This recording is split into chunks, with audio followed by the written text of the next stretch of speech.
আসসালামু আলাইকুম ফ্রেন্ডস, সবাই কেমন আছেন? আশা করি আল্লাহর রহমতে ভালো আছেন।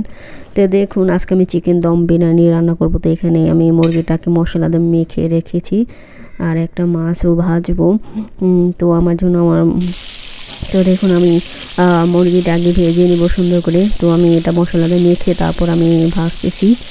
তো সবাই দেখতে থাকুন প্লিজ, পুরো ভিডিওটা দেখবেন। দেখুন, আমার কিছু রসুনও লাগবে, তো আমি রসুনটা থেতো করে নিচ্ছি এটার ভিতরে। আর মুরগিটা এখানে আমি প্রায় ভাজা হয়ে গেছে এখন আমি মুরগিটাকে সব মশলা দেখুন আমি এখানে জিরে, এলাচ গুঁড়ো, তারপরে এলাচ মানে সব গরম মশলা দিয়ে দিছি আর তেল দিয়ে দিলাম। এখন আমি পেঁয়াজটা ভেজে নেব। তো সবাই আমার চ্যানেলের সাথেই থাকুন।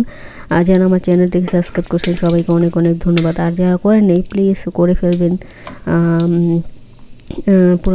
দেখুন, আমি এখানে গরম মশলাগুলো তেলে ভেজে নিলাম। এখন পেঁয়াজটা দিয়ে পেঁয়াজটা ভাজবো ভালো করে ভেজে। তো কে বিরিয়ানি পছন্দ করেন? তবে বিরিয়ানি পছন্দ করে না এমন কোনো মানুষ নেই। সবাই বিরিয়ানি, কেউ চিকেন, কেউ গরু, কেউ খাসির, সব বিরিয়ানি। তবে বিরিয়ানি বলতে বিরিয়ানি, তেহারি এগুলো সবারই পছন্দ। তো দেখুন, এটা বিরিয়ানি মশলা আর আমি এখানে হলুদ দিয়ে দিলাম। প্রথম দিলাম বিরিয়ানি মশলা, তারপর হলুদ, তারপর এখানে ধনিয়া গুঁড়ো, জিরা গুঁড়ো, এখানে সব মশলা মিক্স। আর দিব মুরগির মশলা এক্সট্রা আলাদা। তো সব মশলা আমি একটা বাটিতে রেখে সব রেডি করে রাখলাম। তারপর আমি পেঁয়াজটা আমার ভাজা হয়ে গেছে এখন আদা রসুনটা দিয়ে দেবো। দেখুন, পেঁয়াজটা ভাজা হয়ে গেছে এখন আদা রসুনটা দিয়ে দিলাম। আদা রসুনটা পেঁয়াজের সাথে ভাজবো।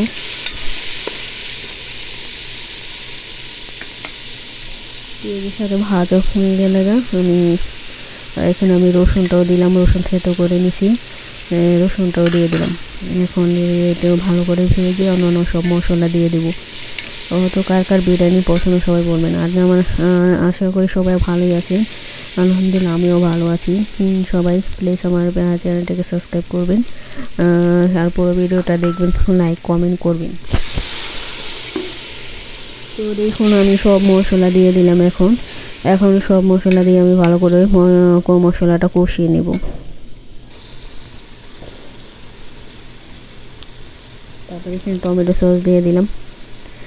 দেখুন, কিছু টমেটো সস দিয়ে দিলাম। এখন এই সব মশলার সাথে একবারে ভালো করে কষিয়ে তারপর আমি মুরগিটা দিয়ে দেবো। তো সবার রান্না তো আর এক না, ঠিক না? এক একজন এক এক আইটেম করে রান্না করে, যেভাবে পছন্দ করে সেইভাবেই রান্না করে। তো যখন মশলা কষানো হয়ে গেছে, এখন আমি ভাজা মুরগিটাকে ভালো করে কষিয়ে, কারণ এর তো দম বিরিয়ানি হবে, বেশি পানি দিতে হবে না, অল্প একটু পানি দিয়ে মাংসটা সিদ্ধ করব। আর মাংসটা যেহেতু আগে ভেজে নিছি, ভাজা অর্ধেকই সিদ্ধ হয়ে গেছে দেখুন, আমি আমার মাংসটা এখনও কষিয়ে হালকা একটু পানি দিব, পানি দিয়ে সিদ্ধ করে নেব। দেখুন, আমি একটু পানি দিয়ে দিছি। এখন আর একটু নাড়াচাড়া করবো, পানিটা শুকিয়ে গেলে। তারপরে তো আমার সাথেই থাকুন, আমি দেখতে থাকুন আমি কিভাবে বিরিয়ানি রান্না করি।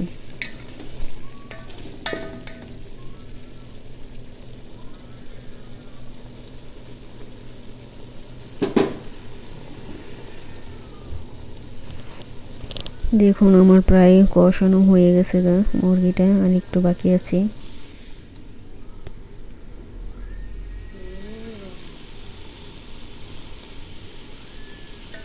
দেখুন, তারপর আমি ধনেপাতাও দিয়ে দিছি, এখানে ধনেপাতা দিয়ে দিলাম। এখন তারপরে একটু ভালো করে নেড়ে চেড়ে তারপরে আমি ভাতটা আগে রান্না করে রাখছি। এই যে দেখুন, আমার হয়ে গেছে প্রায় কষানো, আর একটু বাকি আছে।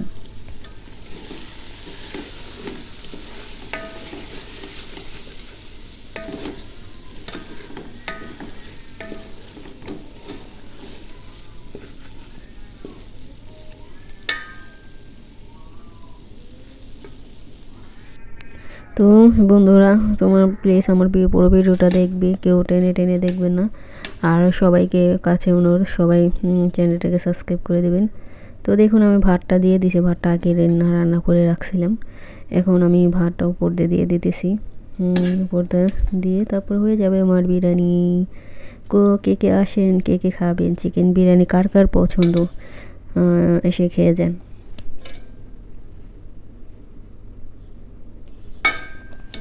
তো দেখুন এখন আমি ভাতটা দিয়ে দেওয়া হয়ে গেছে, কারণ আমি কিছুক্ষণ ঢেকে তারপরে তো চুলার পাওয়ার কমাই দেব। তারপরে এখন আমি ঢেকে দেবো এটা।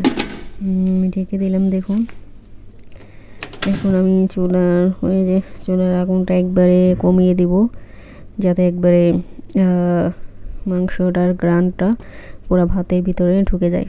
তো দেখুন, আর এই মাছটা ভেজে আমি যে মুরগির মাংস খেতে আমার ভালো লাগে না।